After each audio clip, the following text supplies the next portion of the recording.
assembly that makes the laws. Okay, now we have the laws. It is all in the paper. So can you say it is sufficient, like we have the laws, we are ready? No.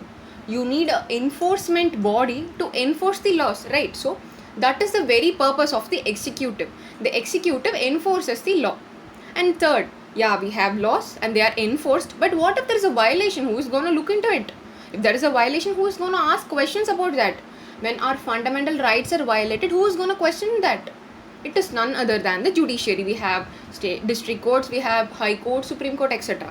So that is the very purpose of the judiciary. As being law students, I am damn sure you are very clear about this demarcation, the legislature, executive and the judiciary. So the very purpose why we had constitution is that it clearly demarcates this line. You may ask me, so what if there is no constitution? What is the purpose?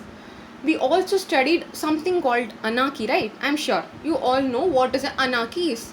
When there is no harmony, when there is no clear-cut demarcation who is going to take powers, it will end up in a state called anarchy. Everybody will start having powers in their own hands. You take power, I take power, your friend takes power, everybody takes power, it becomes anarchy. See, imagine your classroom, your teacher hasn't arrived yet. What would be the condition of the classroom?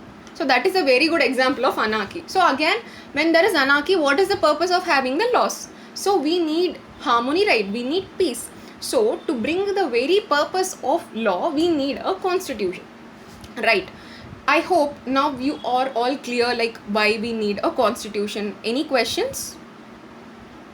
I hope till now you are clear like what I am telling. Yeah, I don't get any questions. So let's move further. So the very purpose of constitution was to create harmony, give the people their independence, their freedom, right? This was the very purpose of the constitution. Okay, who gives the power to the constitution? Okay, let's see who gives the power to the constitution. We all know that the preamble of the constitution says India is a democratic, republic, sovereign, socialist and secular country. So let's see what are these 5 terms first of all. So talking about sovereign, coming to the question who gives power to the constitution, who are they? None other than us. It is our forefathers who gave the power to the constitution. At the very end of the preamble, it is very clearly given that we the people of India. So it is us who chose the law. It is us who chose that constitution of India is going to rule us. So it is us who gave the power to the constitution to govern ourselves. So that was the power behind the constitution. Next, what about this republic, socialist, secular? I think you're all clear, but let's have a glimpse about these things. So first of all, democracy. Abraham Lincoln has very rightly said that it is government by the people, of the people and for the people. We are in democratic country where we choose our representatives. We choose our representatives and they rule us, right? So that is the very purpose of the word democracy. 1 minute, I have a question. Okay, yeah, sure. Okay, so the democracy is that we choose our representatives. That is the very purpose of democracy. Say republic. What is republic? Like centuries ago, we had Rajaraja Cholan in Tamil Nadu, right? He was a very great ruler. Who was the next ruler to him? It was his son, Rajendra Cholan. Next, his son. Next, his grandson. Son's son. It was going on. That was the case like centuries ago.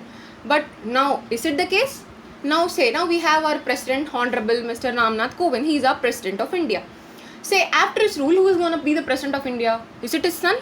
Is it his son? No, definitely not. It is not his son. So it is not the monarchy that existed years ago. It is the republic that we choose our head. We choose the head of the state. That is the purpose of the republic. Okay, third thing, secularity. What is secularity?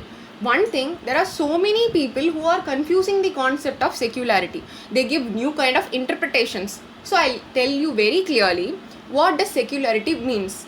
So we have a state. We have a state at the center level. We have a center at the state level, right? Center and state governments. So the secularity means that these governments are not going to adopt any kind of religion.